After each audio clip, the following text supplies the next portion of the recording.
Well, good evening, everyone, and welcome to a new live episode of He Said, He Said, He Said. A look at the world from a seasoned Black man's perspective. I'm your host, Alvin King, and thank you all for joining us once again on this beautiful Friday evening. Now, in case you've missed it, the National Guards here in Washington, D.C. have set up tents practically all around the city, if they could, to take over the D.C. Police Department. But wait for it. Donald Trump has also decided that he's the perfect person to host the 2025 Kennedy Center Honors. And I mean, this man has managed to take a cultural treasure and turn it into an episode of a really, really bad reality TV. But listen, ladies and gentlemen, it is so ridiculous that we're not even going to waste our breath tonight talking about all of that. We have a bigger, a better, and I'm going to say a fabulous show planned for you guys. So grab your drink, settle in, get comfortable, if you will. Get your typing fingers ready because we're sure that you're going to want to, engage with what we're going to talk about tonight. But welcome to our show. And about our double header tonight, we have with us again this evening, Charles Reese. He's the award-winning spoken word artist, cultural architect, and star of Beauty and the Baller. Plus, you are getting a sneak peek of his new album, Speak, a Spoken Word Odyssey, Volume 1. And I cannot wait. Well, I've heard it. So you all are in for a treat tonight. And in our segment, We See You, where we honor and recognize Black-owned and operated businesses, we have Tee Wright with us tonight. She's the CEO and founder of Rent the Dress DC, a boutique making fashion accessible, sustainable, and empowering for every woman. Ladies and gentlemen, the CBC weekend is coming up, and you all need some dresses. So tonight, we're going to set it up so you can contact Rent the Dress DC because I've been to a lot of those CBC events, and I know some of you want to stop by Rent the Dress DC. So again, welcome to our show tonight. Tonight, we're going to do something different. We're going to talk about a word that's being thrown around called forgiveness. It's a beautiful word, and until it's asked of you by someone who once stood against you.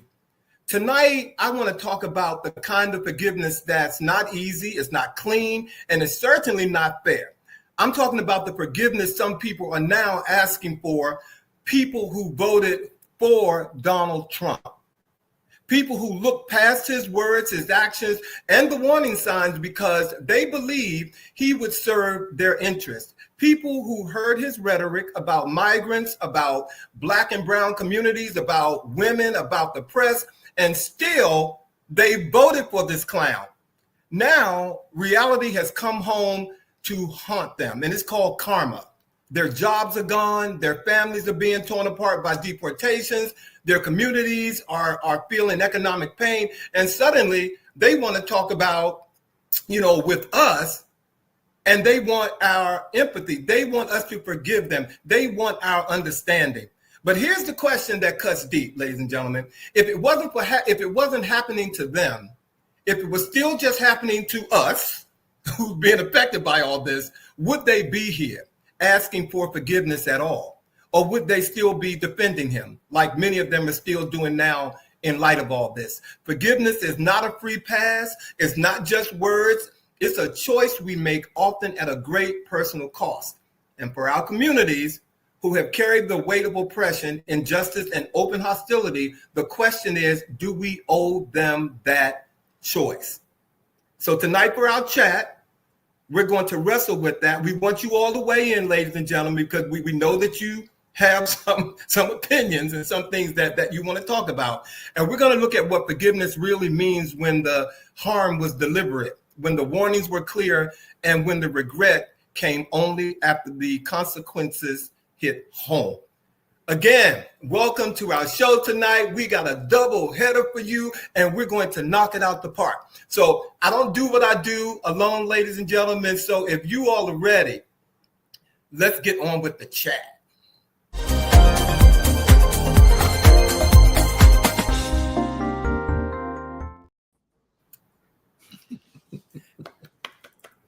My brothers. Hello there. My brothers. How y'all I feel doing? like I've just seen you two. Huh? I feel like I've just seen you two. I've just seen you. What he's talking about, ladies and gentlemen, we were out at a social this week, and that's rare.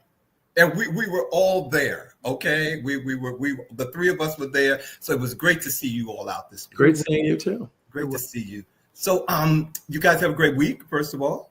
Yes, thank you. Okay. Busy. Well, that's good, right? Not the place.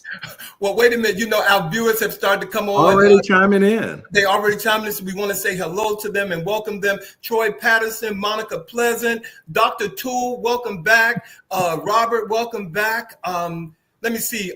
Michelle Sims, hey, love it. Michelle Bowie. Hey, we got the dual Michelles up in here tonight. Bam. Bam, bam, bam. Thank you all for joining us tonight. And for those of you who tuned in a little while ago, for our chat tonight, we're going to talk about this forgiveness that people who voted for this clown that some people are calling our president, are asking for from us. Some of them are some of our friends. To be honest with you, I'm not. Well, I'm sorry. They may not be our friends now. Not my friends. They may not be your friends now, but you knew them before. So I got like 4 questions I want to bounce off of you guys, if I can, and get you all's true, unadulterated opinions on them. Okay. Okay. Okay. So my first question to you and the viewers: if someone backs a leader like this person, and I had to call him a leader, knowing that he causes harm, but only regrets it after it hurts them personally, do they deserve forgiveness from the people who were hurt all along? Why or why not? I would say I'm not forgiving anyone, and it's not my place to forgive. And the reason being is that this is not new. Again, I'm not a fan of Ronald Reagan, and he did some things that really set the Black community back. And there are folks to this very, very day, including some Democrats, who think that Ronald Reagan was a good president. What we have now is a lot worse than Ronald Reagan in terms of the impact that it's having on the Black community, as well as the gay community. So with that being said, one should know better. One should know their history. And if you don't, it's not my place to teach you everything that you should know prior to going to that booth. So if you think that you are not that well informed, even though I believe in voting, don't go in there and vote because of some false reason you believe is going to benefit you and not think about the greater good. So I don't have a place for forgiveness when it comes to folks who are constantly voting for people that hurt the future of my nieces and nephews, my mother, my aunts and uncles, and 100 cousins. I get that. I will say that, my Christian faith calls upon me to be able to find spaces of forgiveness, just as I have been forgiven. I fall short. We are all works in progress. And I would hope that people would offer me that grace as well. That said, I am human, and we are works in progress. And I will say to you that I have been praying mightily to find that space of forgiveness. I have not found it, to be very honest with you. It is not a place that I have gotten in terms of people that, as Sean was saying, knowingly voted for someone who just causes such immediate harm to so many people and the future of what we know as our country. So I have not gotten to that space yet. I pray, in all honesty, to get to a space of forgiveness because I believe it's necessary to move forward. But I have not reached that space as of yet. Well, first of all, I'm going to echo what Troy Patterson said. Good evening, Herbert.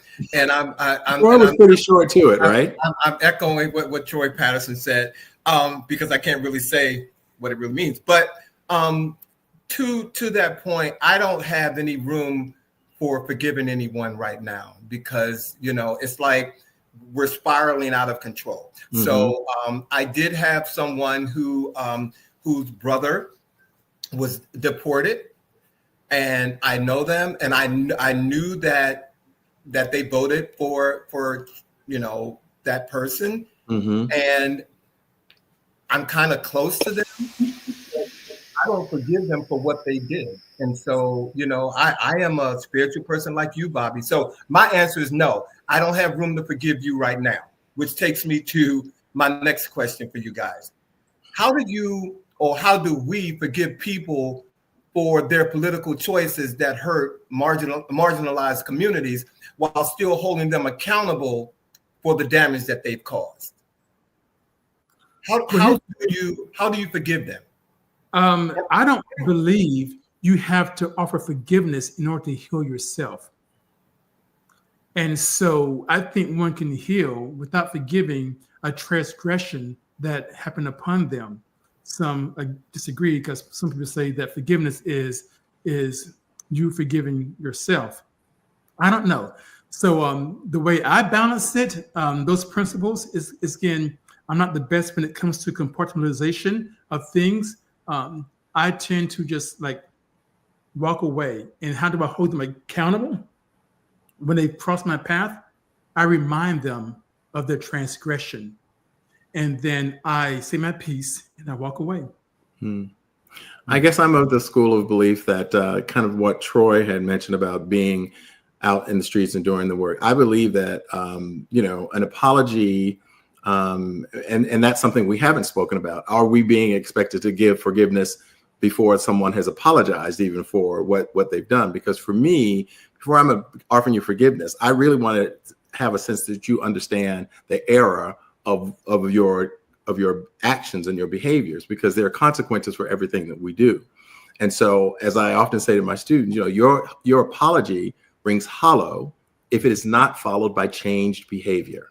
Mm-hmm. If someone does something and then they're just simply saying, I'm sorry, and then they're going to go out and vote for another person who directly harms other people, it just, so for me, it's changed behavior that's really big in terms of accountability. What are you doing to address, or if you will, correct your previous action? So you both and Troy just spoke to like my third point or question. Should we forgive someone only if they truly mean it? Of which I don't know if they do or not. Should we forgive someone only if they truly mean it, or does it also depend on what they do to make it right? And I'm going to say your actions are greater than your words for me. But in a situation where you voted for this person knowing what type of havoc he was going to wreak, how do you explain that? How do you explain accepting them? How do you explain forgiving them? And I know people whose parents are Republican, but they're not. I think for me, some of it has to also do with the context of my connection and my relationship to you. Mm-hmm. If you are someone who really considers yourself my friend, someone who really cares about my personal welfare and interest, and you've gone out and voted for someone who literally is taking away my rights as a human being, as a citizen, and deeming me it's one thing to just take the rights away, but literally placing my life in danger, then you can't really be my friend, because friendship requires reciprocity. It requires sincerity. And so there are people that I have chosen to not have in my life as a result of some of their decisions in this way. Well, before you speak, Sean, I said something which I felt to myself that was like an open statement about I have people who have their parents are Republican or they're not Democrat. And I have found myself just completely removed from them at all. I don't dislike them. In fact, I feel like they dislike me because, you're the one who don't care about, the fundamental rights that I have as a human being to be Black, to be gay, to be successful, to be smart. You don't care about any of that because you put that person and their beliefs before me. So it's not me who don't like you. It's you who don't like me. So I just wanted to make sure that I got that out. I'm sorry. Go ahead. Alvin, I agree with you 100%, Alvin. And I'll take it a step further. I don't need for you to show me your actions to say that you've changed or you understood the error of your ways. That's not about me. I've already removed myself from you, and I don't need to forgive you. I don't need you to come to me and say, hey, can you ask me for forgiveness? No. Maybe it's because I'm an Aquarius and we tend to be very, very, very, very loyal. But once you cross that line, we're done. I'm done. I don't, like you said, I don't hate you, don't dislike you. I just don't have any interest. I don't want to be bothered. Mm-hmm. Well, that definitely speaks to Dr. Toole's statement, for which I strongly believe. Before we get to our last question, she said, I think I have to protect my peace and my heart and myself, which means I have to have boundaries with anyone who voted for Trump 3 times. Amen. Amen. Amen. He speaks truth. Amen. My beautiful cousin just came on here. How you doing, Vincent? Thank you for joining us tonight. I got one more question before we get on with the show. Bobby and Sean and viewers, thank you all for weighing in on this. So my last question is it fair to ask people who are hurting the most by these certain policies, like us, Black people, immigrants, and people of color, to be the first ones to extend forgiveness, especially in politics? And if you need me to explain why I asked that question, I will. But go ahead if you guys know. I think it's a dead ringer because I'm not going to do anything that I don't feel that I should do. And I'm going to go back to Dr. Toole's statement about protecting my peace. Yeah. And you got to remove people and their rhetoric at all costs from your life if you have to protect your peace, because there's a lot of people. I'm sorry. Let me talk about politics. Well, James Baldwin once said that I can't believe what you're saying because I see what you're doing. I see what you're doing. Amen. And I just feel like, marginalized communities, and in particular in the United States of America, Black people have shown endless forgiveness and endless opportunities of holding on to faith and hope that in spite of the behaviors of people around us, we too are Americans. We too have all the rights, and like we've shown endless forgiveness as a people. Yeah. And so I think we have certainly demonstrated that a lot. And so when I hear, for instance, Black women who, for instance, voted at a 92% rate to support others and lives of all people by their vote, who are saying they're just kind of sitting back right now and watching America do what it's going to do. I understand that. I completely understand that. I mean, they are like, forgiveness is on hold right now. So. Amen. Sean, you want to close before we move on? You got something to say? No, just ditto. There you have it. He said. Get out, he said. Ladies and gentlemen, again, thank you all for indulging us in that conversation about forgiveness as it pertains to this political climate. We really appreciate it. As I told you, I'm sorry, one of our viewers, Benson, said the biggest picture is a lot of Europeans don't have papers to be in the country. Let's be fair. He is making a statement. I'm not sure exactly what you meant by that, Vincent, but thank you. Thank you. So, ladies and gentlemen, we have an amazing show for you tonight. And if you guys are ready, I'm ready to get on with it. If you guys are ready. You guys are ready? Yes. All right. Well, tonight we have, first of all, welcome to our segment of We See You, ladies and gentlemen. And for We See You, we recognize Black-owned and operated businesses, ladies and gentlemen. And tonight we have with us Tee Wright. Tee Wright is the owner and founder of Rent the Dress DC, a fashion-forward boutique revolutionizing the way women shop for special occasions. With a passion for empowering women through style, Tee created Rent the Dress DC to make fashion more accessible, sustainable, and fun. Her mission is to help every woman feel confident, celebrated, and unforgettable, one dress at a time. Ladies and gentlemen, welcome to He Said, He Said, He Said Live, Miss Tee Wright. Woo!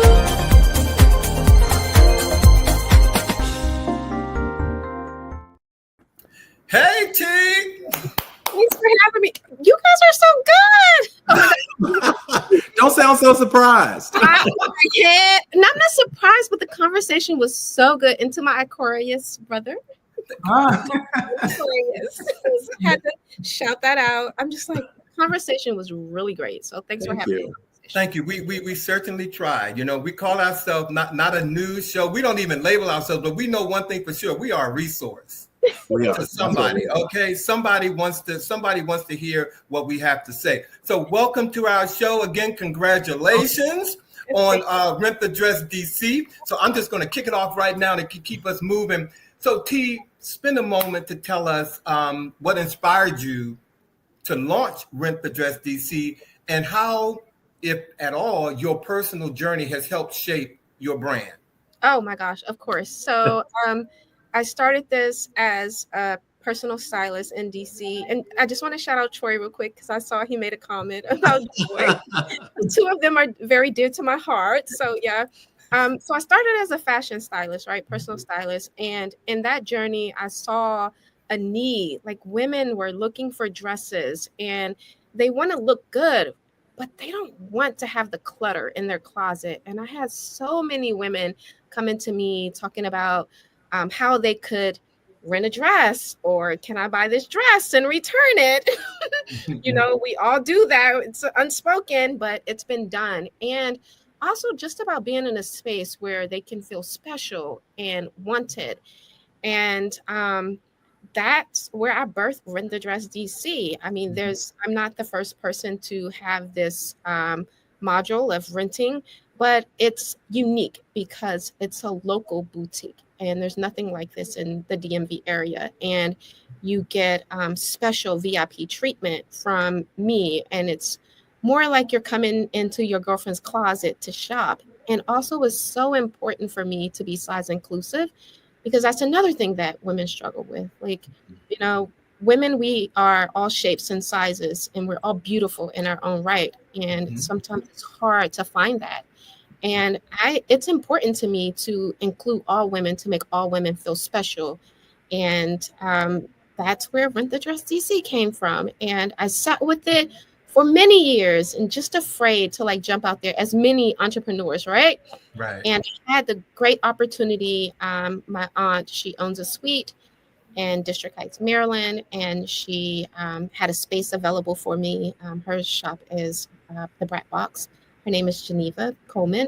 And she had a spot available for me. And I said, you know what, this is my time. Like, this is the time for me to just go ahead and do the thing. It's scary, but it's so needed. And my first mission before renting dresses is always to empower women. So that was important to me. And so I made the step out there into this scary space, but I'm so glad that I did it. I'm so happy that people are seeing me. I just launched in December. And so I'm fairly new in this space, right?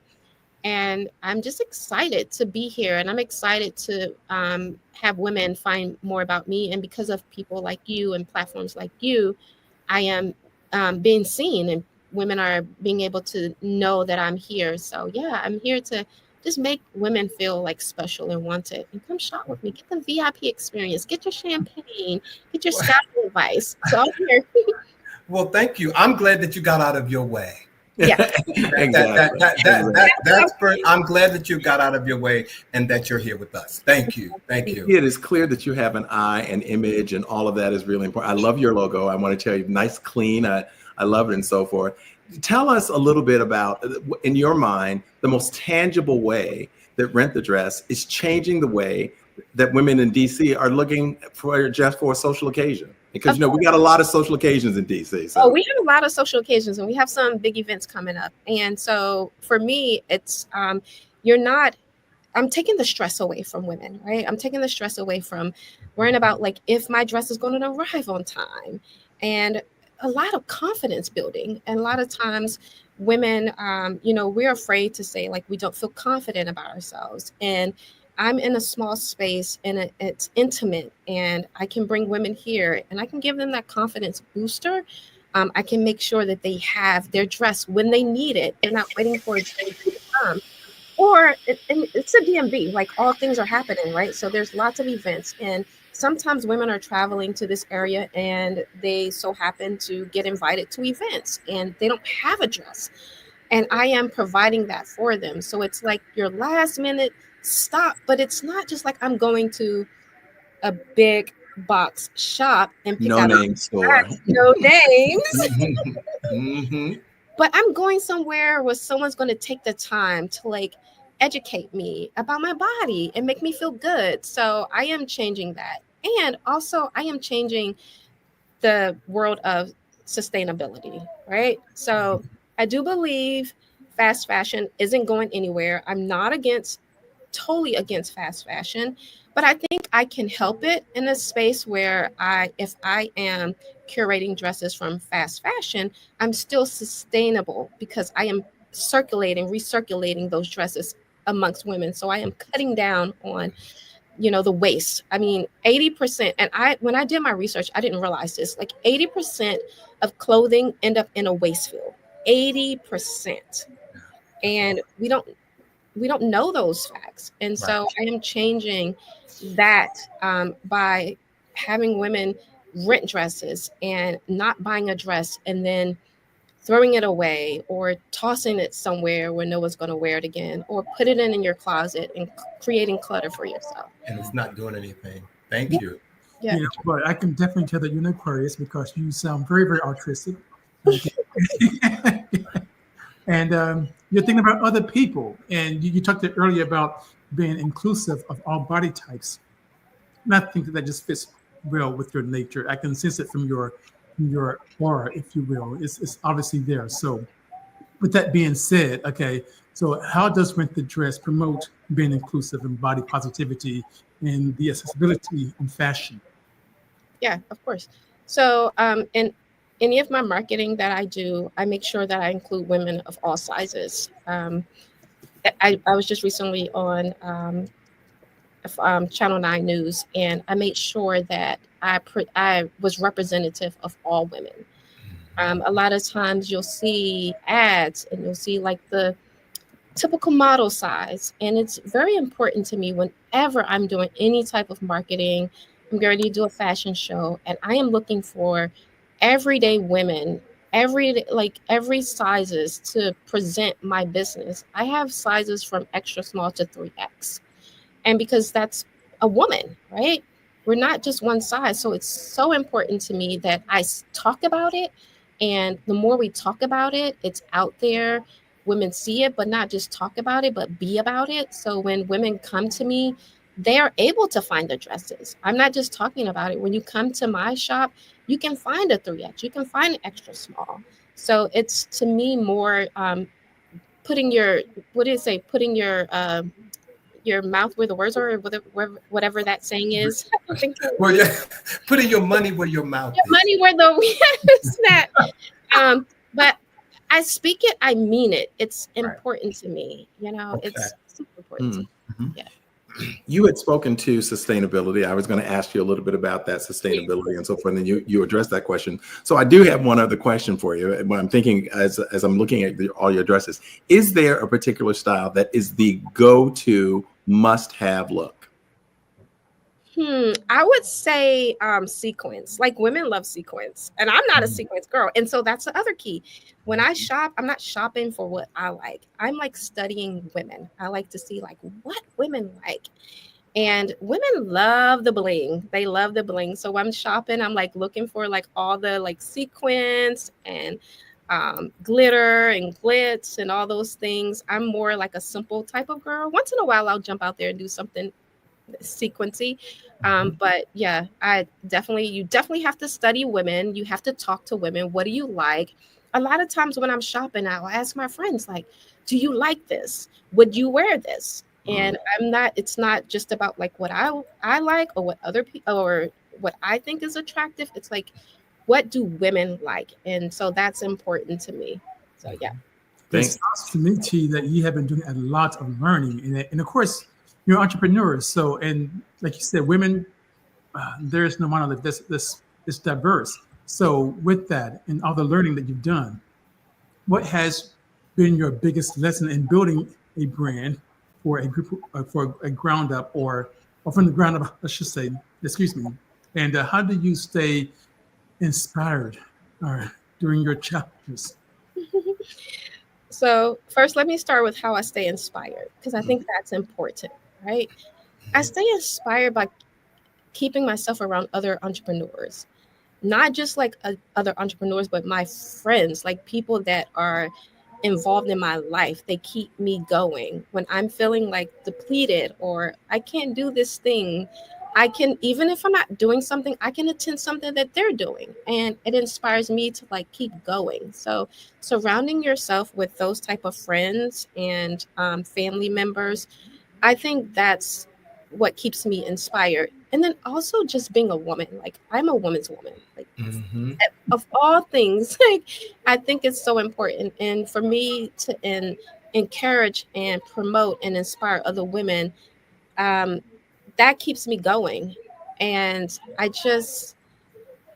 don't know. I've been in a space where I've not felt good about myself, and I know what that looks like, right? So I want to be the woman who is helping the next woman, because I'm in a different space in my life, right? So I know that it's a lonely space and it's hard to like come out of that. So if I can, and it's like each one teach one, like when you get to the top, you reach down and you pull someone else back. And that's important to me. That's what I was taught in growing up with my mom. My mom was in fashion. Um, and my mom, she is very religious, and she taught me those things, like to look out for the next person and to be a good human, like to be a good human. And because I love fashion, that's where I practice being a good human, is in fashion. Love it. Love it. Love it. Well, I have the honor of having the last question before I let you go, T. So I don't know if you know it or not, but I have a fashion background as well, probably, as you know. So I have a question that I actually didn't put in the line of question, but I'm going to ask you. Tell us how did you obtain your collections? Are they via consignment? And how do you go about doing that? Oh, so there's different channels. So I do consignment. There is an amazing secondhand store here called Fia's Fabulous Finds. It's in DC and Northwest. So I shop her collection at her store. So I have some consignment things. Also, I have an amazing support system. Like when people talk about like family, oh, don't count on your family. I'm lucky. My family, I have my sister-in-laws, who I hate to call them my sister-in-laws because I love them. They're my sister in love. They will be at a consignment shop, and they know I have my shop. They will see dresses. They will send me pictures, and they're like, do you want this dress for your shop? And I'm like, yes, girl, give me that. And since I've launched, I've had so many women reach out to me to say, hey, I have this wedding dress. I have this prom dress that my daughter wore and she only wore it once. Do you accept donations? And I'm like, yeah, I do. And then, of course, I shop. I shop online. I curate a lot of dresses I do shop fast fashion for some of the dresses. I have some designer dresses. I have some fast fashion dresses. And so I'm just like keeping in lines of like what's in style, what women are looking for, what looks good on a woman, what's sexy, what women love. And then I shop those things. So it's a wide range of different ways that I curate my dresses. Well, thank you. And I see my cousin, who knows that I am a fashion guru, and he's asking some questions. And unfortunately, viewers, I can't type into so I can type back at you because I don't want to interrupt our guest. But I did put her the email. I'm sorry, yeah, her website. Go to Rent the Dress DC, and to my beautiful cousin, you can get all of those questions answered if you go to the website. So please do that. I wanted to type that in the comment section. How you doing, George? But I can't do that. So T, one last question before I let you go. What advice would you give to aspiring entrepreneurs like yourself, especially women who want to break into the fashion or rental industry? I would say, I mean, it's so cliche. People say, like, don't give up, but it's so true. Like, keep going. You're not going to, it doesn't happen overnight. And don't be afraid to reinvent yourself. I mean, I've moved from different spaces in the fashion industry. And a lot of times we're so fixated on doing this one thing, but find what works for you and make that thing happen. And then surround yourself with like minded people. That's another thing that's like so cliche, but it's so important because they understand you, they understand your journey, they understand the fight, they understand the struggles. And when you need somebody to call and cry to, they understand. They're not going to look at you like you're a weirdo. Like, why are you crying right now? It's because I'm in business and I got to make this thing happen. But definitely, like, surround yourself with people. And I always say this, I'm going to say this forever, be a good person. It Yes. goes a long way. Amen. It goes a long way. Be a good person. When you're a good person, good things happen to you. You're able to make things happen in life. And you're not doing it as a return, but you're doing it because it feels good. It feels good to be a good person. So that would be my advice to another. I love you. Ladies and gentlemen, please in the comments section, y'all can hit click, or I don't know if there's some icons there, but please give it up for Tee Wright for being here from Rent the Dress DC. You are making my life easy, T, because when women call me now, I'm sending them to you. Okay. Well, I'm sending them to you, but you know, I might have to work some things out, but I'm sending them to you. You know how that goes. But thank you for being here. Congratulations. You are as beautiful, you know, on camera as you are in person. And I just love what you're doing. So thank you for joining us tonight. Thank you. Thank you. Yeah. Thank you. Thank you. Well, ladies and gentlemen, Wow. Again, Rent the Dress DC. Look, if you know somebody who knows somebody who knows somebody, take them down there. What a dress. And her positivity just like comes through the she's She's an Aquarius. What do you expect? You said what? She's an Aquarius. Okay, Sean. Okay, Sean. All right, ladies and gentlemen. All right, again, welcome everybody who wasn't here at the first half of the show. I see my brother Stonewall Jason is here, ladies and gentlemen. Herbert, thank you so much for giving us an applause tonight. Well, again, the special show continues. And tonight, ladies and gentlemen, we have a gentleman who is back with us for the third time, ladies and gentlemen. Every time he's back, he has grown and has grown, and he has grown to Grammy status now, ladies and gentlemen. So if you can, guys, can I go ahead and introduce our next guest? Let's get him in here. Let's get him in here. All right. Look, I'm sitting up here nervous about this one, ladies and gentlemen.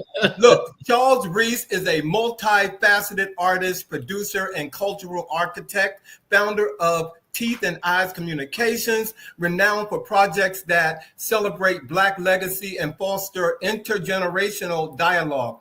As a voice, arts, and awards winner for outstanding spoken word performance and a Grammy voting member, Reese seamlessly blends storytelling, live production, and music to drive cultural impact. A communications and theater arts graduate from the prestigious Morehouse College, he has collaborated globally with artists and institutions to create powerful events at the intersection of art, activism, and heritage.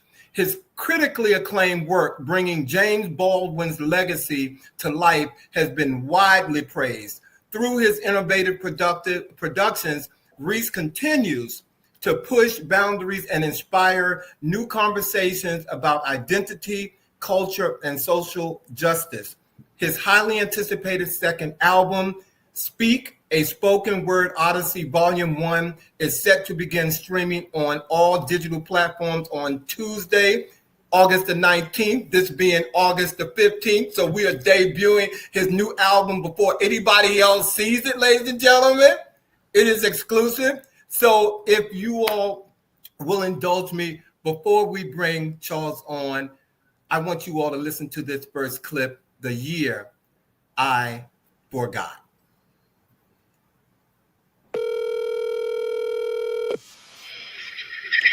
Welcome to the Charles Reese Experience. At the sound of the tone, please leave your name, your number, and a brief message. And guess what? We'll get back with you as soon as possible. Have a great day. Accomplishments. Accomplishments represent triumphs of everlasting feet to you, because it was sight without seeing during times of uncertainty to where this road is leading, pleading, heeding change, where we are not the same. Your theory among history's plain matter has transformed, being beyond limitations and hesitation of formations, grabbing life's magnetic force to be alone with substance, sustaining breath, relived life, celebrating yearly ritual of origins, bringing new sights of thought on this day of your birth. Happy Earth Day. Ladies and gentlemen, please welcome Charles Reese. All right. Oh, there he is. There he is. My. Hello, everybody. How you doing?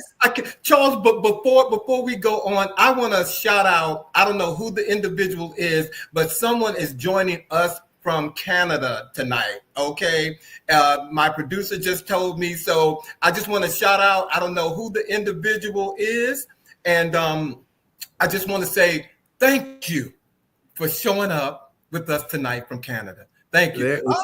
It's Rick Ehrlich. Rick. You know what? Well, you know Rick. What? And tomorrow I can say he's from Japan, or he might be from Israel, because that's how his life moves. That's how Rick rolls. That's how he rolls. Welcome, Rick from Canada. Thank you for your support, my brother. Thank you. Thank you. Charles. On behalf of the He Said crew, welcome back again. It is always joy to have you with us, and you always bring such wonderful artistry and good news and energy and all that kind of stuff. So welcome back. And it feels like since the last time you were here, a lot has indeed happened. Congratulations are in order. And I know that most recently you won the Voice Arts Award. So we want to hear a little bit about that award and what that was like for you. Well, first of all, thank you all for having a listening session that I can do in the space where I actually recorded my album. I'm actually in the studio space where I recorded. And since we were talking about Black business, this actually is owned by a Black woman and her two sons. Supporting Black business, yes. Yeah, Luna Lab Studios and Moon Global Studios. So I'm very honored to be in this space. As it relates to the Voice Arts Awards, the Voice Arts Awards are what we call the AKA, just like the Oscars. It is the Oscars of voice artists that you hear on your promos, TV programs, and all of those announcement people that do that kind of work. So that's what the Voice Arts Awards are. They are started by two African-American folk, Rudy Gaskins, who is actually from Washington, D.C., by the way, and his wife, Joan Baker. They started what's called SOVAS, S-O-V-A-S. It stands for the Society of Voice Arts and Sciences. And they are the bearers of this award, and they'll be celebrating 12 years coming in January. They have now moved the awards, so they're really one of the kickoff awards starting in 2026. So it's SOVAS, the Voice Arts Awards, Rudy Gaskins, and Joan Baker. That is absolutely wonderful. And ladies and gentlemen, as Alvin said, Charles has a new project about to be released called Speak. And at this time, you're going to get yet another example of why he is an award-winning voiceover talent. We are going to hear a He Said exclusive from the upcoming project Speak. We are going to hear Seats We Don't Own.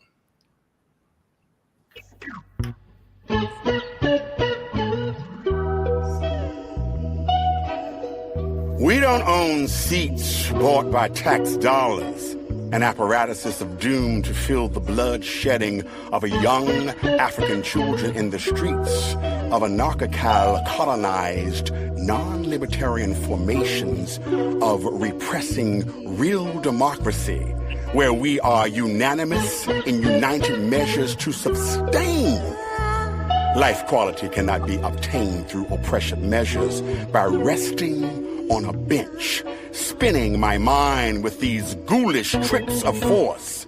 I write in pen, signing black or blue. I write in pen, signing in black or blue. I write in pen, signing in black or blue. Where is the white ticket? Wicked forces. Calling those of the past, incantation falling upon the thought of liberation, liberty, freedom, freedom, freedom. Where we sit together on seats we don't own. Love it. Love it. Drop the mic. Let me just jump in really quick and say this. She's not a background vocalist. She's been by my side. All that high-reaching. Her name is Arne Batson. She's a 2-time Grammy nominee that was formerly with Sweet Honey in the Rock. Oh, yes. Come on yes. now, bring it. Yes. Again, Charles, so this is my first time talking with you. I know that you've been on before. So again, thank you. It was great to listen to your work. But you are a Grammy voting member now. So again, congratulations on that. Okay. I know it's a big honor. Not everyone gets to vote on in that organization. So, but what was the process like becoming a part of the Recording Academy class of 2025? Well, first of all, Sean, welcome. I've been watching you for a little while, so thank you for holding space and being that third brother of he said.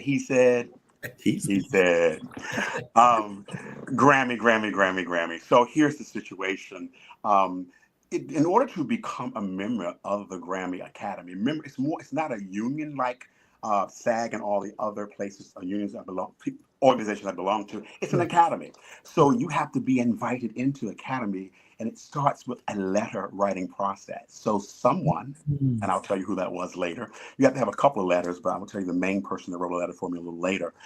That's the first process. Once those are in, then you get an invitation for a long process of a application where it's online and you have a series of questions, a lot of questions. For me, because I came in on the poetry spoken word side, and I like to thank my 6th grade teacher, the late Mrs. Lillian Falk, who was my school teacher at Scott Montgomery Elementary School in Northwest DC, for introducing me to poetry, who knew that in my 6 decades that I would become a poetry spoken word artist and being a part of the academy. So I say thank you for that. But it's the letter writing campaign first, and then you have an application. And that process starts every year in February. You have to be recommended. Then February, once you get your recommendations, you get your application. And in July of every year, they announced who the folk that got in. This year, they let in 3,600 people, which means that that's my group of people that I can begin to learn and know each other and things of that nature. And there are a lot of things to do in the academy. And I'm going to start participating in it as my first year. So that's the process. Letter writing campaign first, and then you get an application. And it's about a 6-month, 8-month process. And they'll let you know in July. I got mine on July the 9th. Congratulations. Yes, again, congratulations. And I can see the excitement in your voice and your face. So again, it's an honor. But how did you prepare to vote for the Grammys? And what's the process like? Well, the process is like me getting this album out on time so that we can be eligible for submissions. So last year when I had the first album and I premiered my Baldwin album, I had to get a voting member to work with me to do a submission. So the first process in getting into the voting pool is that you have to go through a submission process. The only people that can submit you to the Grammys is actually voting members. So those 3,600 new members, if they've accepted everything before July the 31st, they are allowed to vote in this next season, which is the one that's coming up for this February. So the voting process works like this. Between July 7th and August the 30th, well, actually August the 29th, that is when all submissions go in. Once those submissions are complete and you've been verified that you have been submitted properly, then the first round of voting starts in October. That runs from around the first week of October until November the 7th. That is when they make the official announcements of the people who made the cut for over 100 plus categories. We only see a number of the ones that a number of the big categories are done on television, but there are a series of Grammy week. During the Grammy week, all those winners will be announced in February. So the process is submission first round voting, and then the second round voting happens probably late December, and then that announcement happens in February in 2026. So this album that I'm releasing on Tuesday happens to fall in the line because the line of submission is between October 2024 through August the 30th, or I should say 29th. So that's why you see a lot of people letting their work out around June, because they're qualifying from the last year to the end, I should say to the end of the summer. Well, we're going to hear something from your new work, and again, an exclusive. And I'm going to also put out into the universe that you being a Grammy voting member also get a Grammy nomination with this new piece of work. Okay, so it's yours. So let's hear a clip from Speak. This is a clip called One. The flow of blood all around the young children, yelling in horror, our children screaming, piercing sounds of slice, bang, tear, rip, beyond pages of the novel drama, ritualized, our children sing out. The darker face of the earth, Rita's spirit conjuring doves fly forth, calling all poets, calling all poets, calling all poets. Our children turning, tossing, writhing in violent, hopeless, fatal despair. One was singled out. One was singled out. One was singled out. Then two, then three, then four, then five, then six, then seven, then eight, then nine, then 10, 20, 30, 40, 50, 60, 70, 80, 90, 100, and many more. But one was enough. And the rage went from out to in. Oh my Ladies God. and gentlemen, You must that be was- exhausted when you've done one of these. It's just so- Charles, I have to say that this is, I went to see Audrey McDonald in Gypsy this past Saturday, and hearing you do that, I don't know why it brought back memories. Like, who is this person? Okay, who is this person that I've talked to? Excellent, excellent, excellent. Anything you want to say about that piece before I ask you my next question? Just really quickly, I got to thank my producer, Everett Moon, who is a young millennial under 32 years old. He helps me select music for all of these pieces. We have a very interesting procedure. He did my last album. So Everett Moon, Luna Labs Studios. Amen. Thank you. All right, Everett. Well, I want to also say hello to Arnold Falsetti. He's here, ladies and gentlemen. Some of you have come in here. I just want to make sure that we acknowledge you. Reverend Brown, thank you for being here tonight and blessing us with your presence tonight. So, Charles, this may seem like, okay, to some people, but I know there's something behind this. What inspired the title, Speak, for your second album? Really quickly, I'm going to answer this very quickly. I was not planning on doing this album. We ended up putting this together in 3 sessions and 1 pickup, and he's finishing up some things today so we can upload on Saturday to be ready for Tuesday. That's how that rose. I was just feeling that I need to speak about something. The word came to me, I used it, and I actually ended up, along with my writing partner, Irene Wiley, we ended up writing the title to the piece after I said it. Well, thank you. Look, okay, he just said what he said, ladies and gentlemen. You heard it. That's where the title came from. But we are about to play another piece from Speak, ladies and gentlemen. The next exclusive is one of my favorites. It's called Seasons. The season brings flavor to the earth, coloring nature of things turning from old to new growth through death's call. Freshness of green, changing orange, changing brown, changing leafless ways. Distorted branches of night where today reinvents time, moving away toward the end of the beginning to move energy waves of nothingness through this spare hope's corroded beam seems to elope with fantasy, a whimsical force traveling near, far-off planes of existence, channeling spirit doomed by disbelief, praying relief of hunger pains, kissed with country's curse, breaking spells beyond horizons across white gloom, reaching far into kinetic source, divorce from outside the triangle between optical eclectic illusion, performing farce, becomes rational within irrational energy waves of nothingness, moving through despair.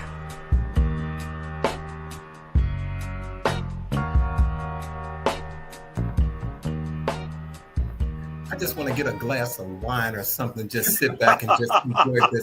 Look, It's joy watching him listening to it. Come on, Charles. Just want to get it. So, Charles, how does this project differ from your first project? Well, I've been on a learning curve. The first project was, I would say, more traditional, and I just focused on really the poetry, very minimal music, but more soundscape. This one allowed me to explore how music collaborates with these deep words set to beats. You might be sitting having your wine, and one day you'll catch, ooh, that's pretty deep. So we kind of sort of did that type of thing.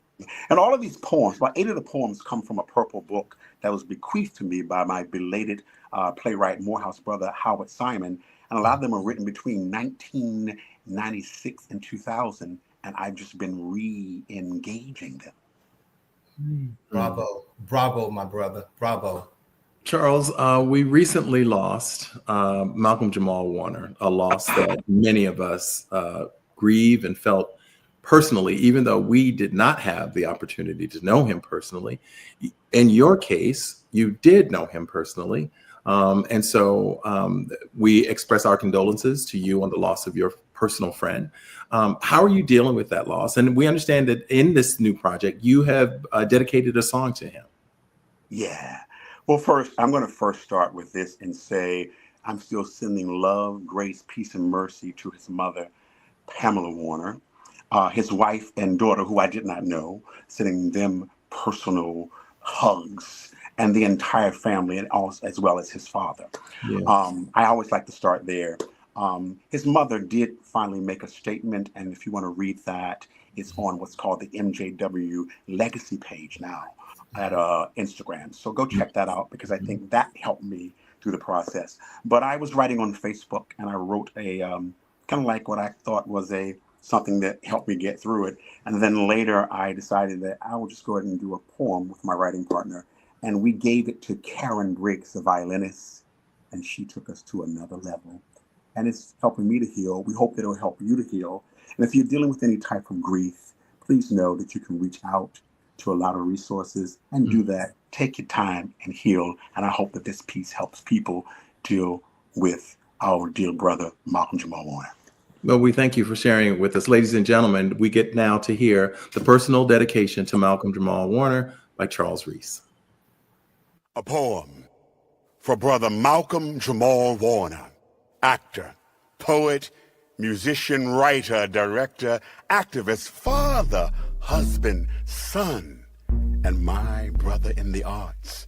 Malcolm Jamal, named for activist Malcolm X and musician Ahmad Jamal. Gentle, excellent, humorous, kind, compassionate, strong, beautiful, brilliant. Malcolm Jamal Warner, in remembrance, I call your name today as I hear you speak to us from the great beyond, saying, radical self-love is the most revolutionary act that we can endure. Your words continue to nurture our souls as the world mourns and remembers you, grieves with your beloved family, celebrates you eternally with love and inspiration. Wow. We speak his name. Malcolm Absolutely. Jamal We do. Warner. We speak his name. And what I mentioned this earlier, the reason why I got into the Recording Academy, Malcolm wrote me one of those recommendation letters. Wow. Wow. That that hits hard. It really does. Yeah. It's kind of interesting because you said that you weren't planning on doing this second album. So with that being said, what is next for you as an artist? A couple of things. I'll just do just a couple because I know timing is always a thing. But I'm celebrating my 25th anniversary of doing my work around Baldwin. 25 years ago, I was on Off-Broadway. So I'm going to be utilizing this year of releasing the play version so that regional theaters and other companies in the United States and abroad can begin to actually do that work. So I can sit out and just watch people do it and come in and be a guest and talk. So that's one. Two, I'm beginning to find ways to utilize my poetry spoken word albums as a possible residency. I'm also going to be doing some online classes around Baldwin and around how to put together an album. And last but definitely not least, I'm going to be taking one of the pieces from the album. It's called The Picture Show, and we're going to develop that into an animation short piece.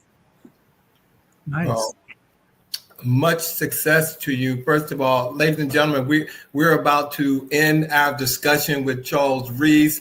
And before I ask my last question, I just want to say thank you for allowing He Said to showcase you. Thank you for coming back. Thank you for giving us your time.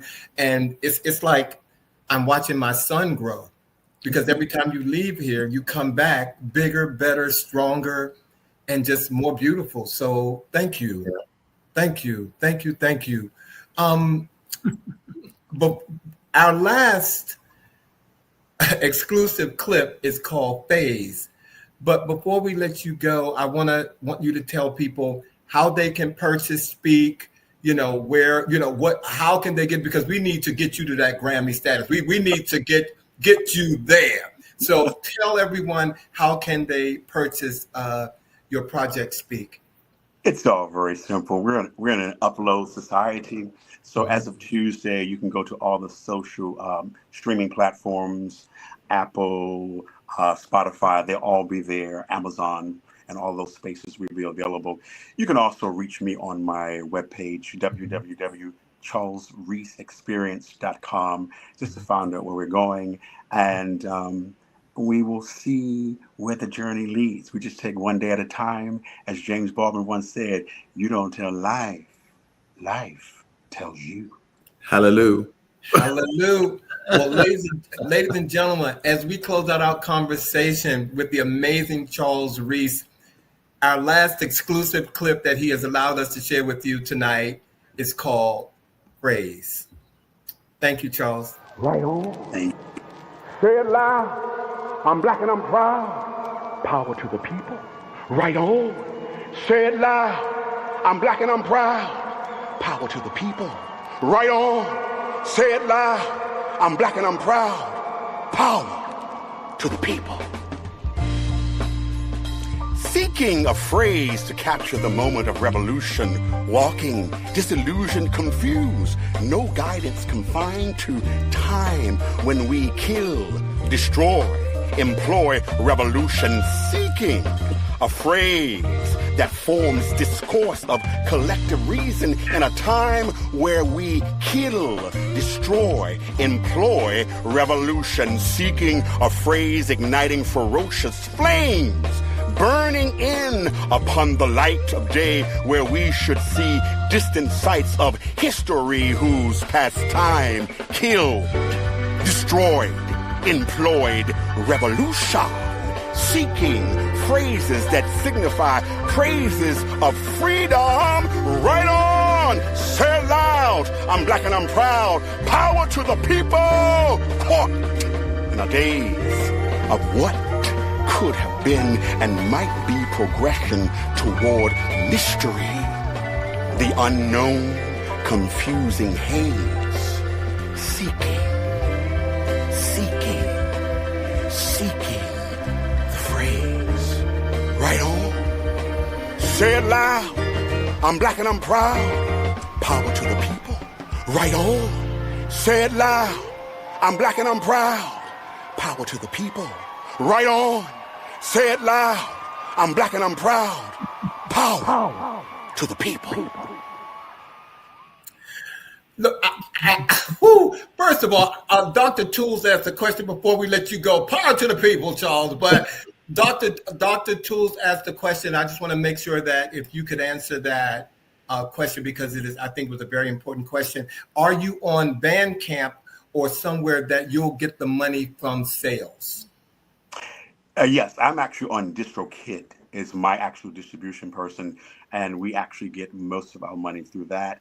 I'm happy to invest in some other areas, so I will be looking into that. But DistroKid's been one of the main sources because everything is done, uploaded through that process, and it's put out through the ethers, and it comes back to us. So that's what I have. See, our viewers want to know.